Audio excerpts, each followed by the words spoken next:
प्रणाम, नमस्कार, वंदे मातरम। मैं गजेंद्र प्रसाद मधुबनी से आपका भाई, और आज फिर आपसे मिलते हुए बहुत ही अच्छा लग रहा है। आज आपके पास लेकर आया हूँ साहब श्री के जीवन से जुड़ी एक घटना जो बहुत ही महत्वपूर्ण है, हम सभी को जानना चाहिए, क्योंकि हम लोगों के लिए बहुत बड़ी सीख है इस घटना में। और साहब श्री के पूरे जीवन पर जब हम दृष्टिपात करेंगे ना, तो हम लोगों को लगेगा कि हम उनकी घटनाओं को जानकर धन्य हो रहे हैं, और उनकी जो सीख है वो सीख मेरे जीवन को दशा और दिशा बदलकर परमात्मीय मार्ग पर चलाने के लिए सहायक हो रहा है। तो आइए चलते हैं अनमिल आखर पृष्ठ संख्या 54 पे, जहां साहब श्री के विषय में लिखा हुआ है। ऐसे वो घटना मुझको याद हो गई है, लेकिन कहीं भी एक भी लाइन की गलती हो जाएगी तो मैं दंड का भागी बनूंगा, इसलिए पुस्तक से देखकर पढ़ूंगा। और आपके पास पुस्तक है तो आप भी निकाल लीजिए और पढ़िए। पृष्ठ संख्या 54। एक दिन दोपहर में इन्होंने नीलम से कहा, मैं आज महादेव को खीर मोहन खिलाऊंगा। खीर मोहन एक मिठाई होता है जो बहुत ही अच्छा और प्रसिद्ध था उस समय के लिए, और आज भी। पाटन से 20 किलोमीटर दूर वन प्रांतर में एक मिठाई की दुकान थी, जहां केवल खीर मोहन ही बनता था। स्पेशलिस्ट रहे होंगे, विशेषज्ञ रहे होंगे खीर मोहन के। उसी दिन नीलम के दूर का एक छोटा भाई मोटरसाइकिल से उनसे मिलने आया था। वह बालू माथ का रहने वाला था। साहब हरिंद्रानंद ने उनसे कहा, पद्मा मोड़ चलो। अपने साले को उन्होंने कहा, पद्मा मोड़ चलो। मोटरसाइकिल से उनके साथ पद्मा पहुंचे। मिठाई की दुकान में अभी खीर मोहन बन ही रहा था। वहां से 9 किलोमीटर दूर नीलम माँ का मायके था। तय हुआ तब तक मनातू से घूम आते हैं। स्वाभाविक है, जब किसी काम से हम लोग भी बाजार जाते हैं और किसी काम में विलंब होती है तो सोचते हैं अमुक काम कर लेते हैं। तो साहब सोचे कि तब तक मनातू से घूम आते हैं, मात्र 9 किलोमीटर दूर है ही, तब तक खीर मोहन बन रहा था तो मनातू से घूम आते हैं। ससुराल में देर हो गई। स्वाभाविक है, जब ससुराल गए थे तो वहां तो स्वागत सत्कार में थोड़ी विलंब हो ही जाती है। विलंब हो गए। सूरज अभी डूबा नहीं था। सड़क पर मोरम बिछी थी। मोरम यानी छोटी छोटी जो गिट्टी होती है सड़क बनाने में। धूल का भी अंबार पूरी सड़क पर था। आज ना ऑटोमेटिक मशीन से सड़क बनती है, लेकिन पहले होता था गिट्टी तो बालू ये सब सड़क पर बिछा दी जाती थी, और महीनों तक वो सड़क इसी तरह रहता था। धीरे धीरे काम होता था, और उस पर जो कोई ट्रक और बस जाती थी ना, तो पीछे धूल का अंबार उड़ता हुआ चला जाता था। धूल का भी अंबार पूरी तरह सड़क पर था। हरिंद्रानंद ने सोचा, अगर पीछे बैठूंगा तो धूल उनकी देह को बेरंग कर देगी, इसलिए उन्होंने स्वयं मोटरसाइकिल चलानी शुरू की।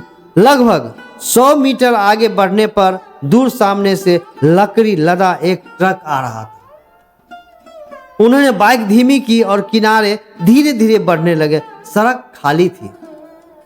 तेजी से ट्रक आगे निकला। धूल का अंबार उड़ा, कुछ दिख नहीं रहा था। जब ट्रक आगे बढ़ती है ना तेजी से, और धूल वाली सड़क होती है, तो इतना धूल उड़ता है ना कि सामने कुछ दिखाई नहीं दे रहा था, और साहब श्री का मोटरसाइकिल धीरे धीरे आगे की ओर बढ़ रहा था। देखिए अचानक क्या होता है। अकस्मात मोटरसाइकिल बाएं एक पत्थर के ऊंचे टीले पे चढ़ गई।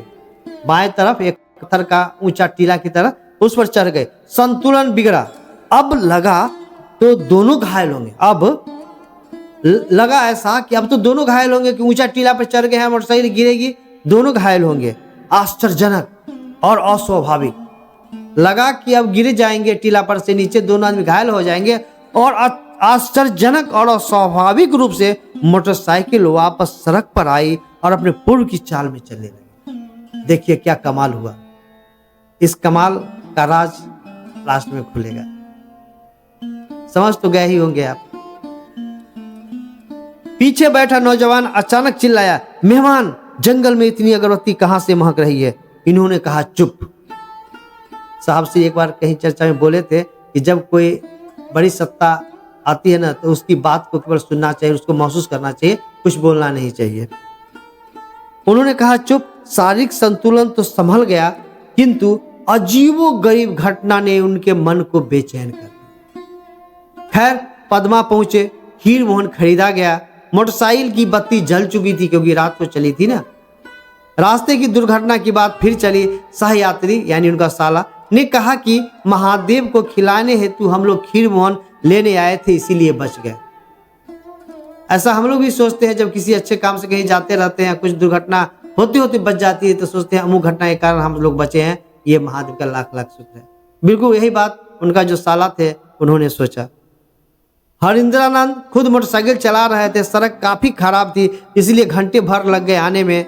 हाथे में मोटरसाइकिल खड़ी की, हाथे यानी घर के आगे मोटरसाइकिल खड़ी की तो नजर चपरासी उपाध्याय जी पर पड़ी जो सीढ़ी पर बैठे थे।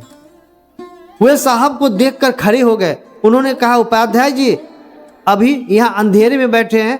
वृद्ध उपाध्याय जी रो रहे थे। अनजानी आशंकाओं से इनका मन संशंकित हो उठा। पूछा, क्या बात है? उन्होंने बस इतना कहा, महादेव आए थे चले गए। उपाध्याय जी बोले, महादेव आए थे चले गए? बरामदे से भीतर घुसते ही देखा नीलम पलंग पर बैठ रो रही है। सामने लाल एकरंगे कपड़े में ढेर सारा पदार्थ खुला पड़ा था। थोड़ी उत्तेजना में उन्होंने पूछा, अरे आप रो क्यों रही है? कमरे में पेट्रोमैक्स जल रहा था। नीलम ने रुआसे मन से कहा, नीलम दीदी ने रुआसे मन से कहा, महादेव आए थे चले गए।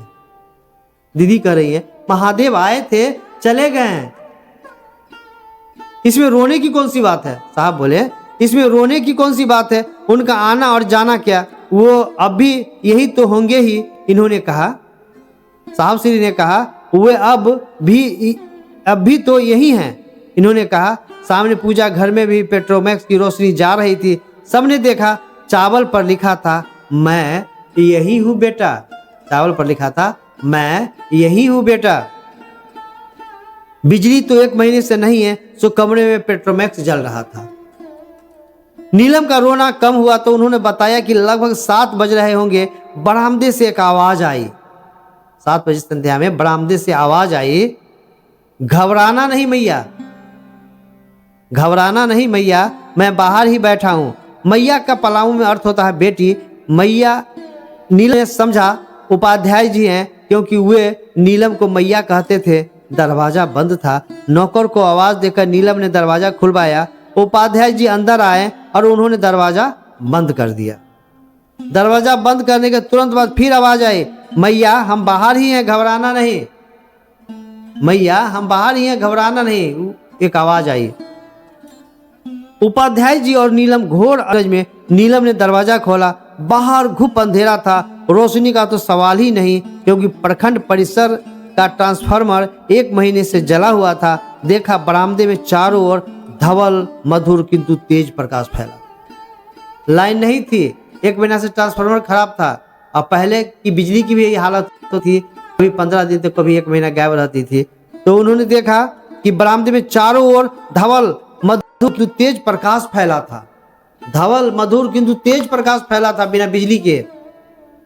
एक लंबे कद के साधु खड़े थे सामने। एक लंबे कद के साधु खड़े थे।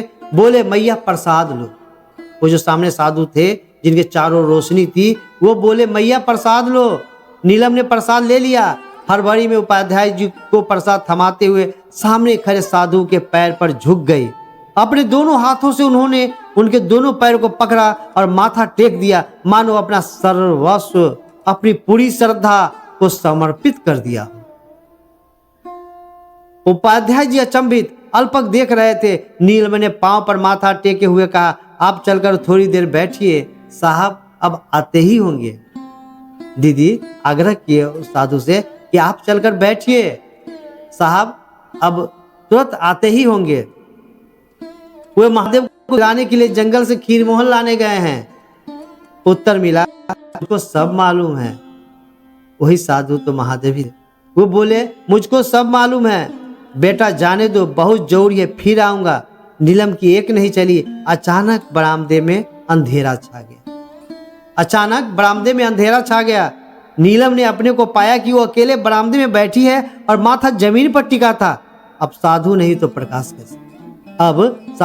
प्रकाश कैसा? अंधेरा तो पूर्व से ही था। अजीबो गरीब स्थिति। उपाध्याय जी ने रुआसी गले से नीलम को कहा, मैया अंदर चलिए। उपाध्याय जी जो चपरासी थे वो कहें, मैया अंदर चलिए। अपनी मालकिन को भीतर कमरे तक पहुंचाकर साधु द्वारा दिए गए प्रसाद को सौंपते हुए बाहर बरामदे में आकर बैठ गए। नीलम को देखकर ये भी रोने लगे। फिर हरिंदर ने अपनी घटना सुनाई और बताया कि अभी मैं और आपके भाई अस्पताल में होते और आपको पता भी नहीं चलता, जो रास्ते में घटना हुई थी। आए साधु ने ही चलती मोटरसाइकिल को पत्थर के टीले से उठाकर चलती अवस्था में सड़क पर रख दिया था। तभी तेज अगरबत्ती की गंध उस जंगल में आई थी। आपको याद होगा, साहब के जो साले थे वो बोले, मेहमान यहाँ अगरबत्ती का गंध कहाँ से आ गया? तो वो गंध कहाँ से थी? तभी तेज अगरबत्ती की गंध उस जंगल में आई थी। नीलम मन अब शांत हो चुका था। महादेव को खीर मोहन चढ़ाया गया। जो महादेव को खिलाने के लिए साहब खीर मोहन लाने गए थे, महादेव को खीर मोहन चढ़ाया गया। प्रसाद उठा तो लगा प्रसाद किसी ने ग्रहण किया है, क्योंकि पहले ही मैं बोला परिवर्तन हो जाता था, ऐसा प्रायः देखा जाता था। मात्रा थोड़ी सी घट गई, क्योंकि जब भी प्रसाद चढ़ाया जाता था साहब श्री के घर में जो मंदिर था वहाँ, तो प्रसाद विखंडित हो जाता था, घट जाता था, प्रसाद का रूप परिवर्तित हो जाता था, यानी लगता था कि प्रसाद महादेव ने ग्रहण किया। तो साहब श्री कहते हैं ना, गुरु उपाय होते हैं। आपके समस्त दुख के उपाय गुरु के ही पास है, इसलिए हम सभी को महादेव की परिधि में रहना चाहिए। साहब श्री कहते हैं ना, आओ चले शिव की ओर। तो साहब श्री तो शिव की ओर गए, शिव ने उन्हें कदम कदम पे बचाया साहब श्री को, क्योंकि गुरु उत्तरदायित्व लेते हैं अपने शिष्यों के। साहब श्री ही बताए हम लोगों को कि शिव के शिष्य हम सभी कैसे बनेंगे, लेकिन करना तो होगा हमें। साहब श्री तो मार्ग है, उन्होंने कहा 3 सूत्र का पालन करते करते हम सभी शिव तक पहुंच सकते हैं। तो बस हम सभी इतना ही करें कि साहब श्री को महादेव जैसे सहयोग के हैं, उसी तरह से महादेव हमें भी सहयोग करेंगे और कर ही रहे हैं, तो कितना अच्छा होगा।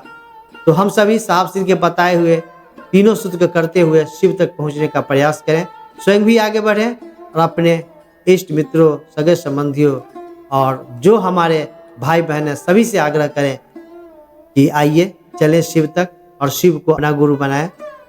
इसी के साथ आज की वीडियो को यही विराम दी जाती है। फिर मिलते हैं किसी दिन अन्य वीडियो के साथ। तब तक आप सभी को प्रणाम, नमस्कार, वंदे मातरम।